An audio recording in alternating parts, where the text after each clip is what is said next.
Hello বন্ধুরা, দেখেন চায়নারা কত সুন্দর করে ডাবটা কাটবে, কাটে ডিজাইন করতেছে। এত সুন্দর করে দেখতে থাকেন কিভাবে কাটে। অসাধারণ কাটা। শেষে দেখেন কি মজা, কত সুন্দর করে কাটতেছে। এইভাবে তারা ডাব কেটে, নারকেল কেটে কাস্টমারকে দেয়, যারা অনেক টাকা ইনকাম করে। কত সুন্দর করে তার মাথায় অনেক বুদ্ধি। দেখেন কত সুন্দর করে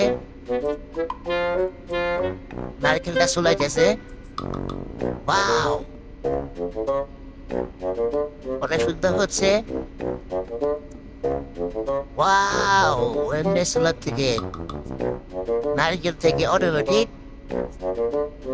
ওয়াও, কত সুন্দর হয়ে গেছে। এত কষ্ট করে ডাবটা চুলানো হয়েছে, তার জন্য আমরা একটা লাইক এবং সাবস্ক্রাইব করে দেই চ্যানেলটিকে। ওয়াও, দেখেন কত সুন্দর করে নারকেলটাকে চুলাই ফেললো। অনেক সুন্দর হয়েছে, অনেক সুন্দর। এখন ওয়াও, দেখেন কত সুন্দর হয়েছে দর্শক। ওয়াও।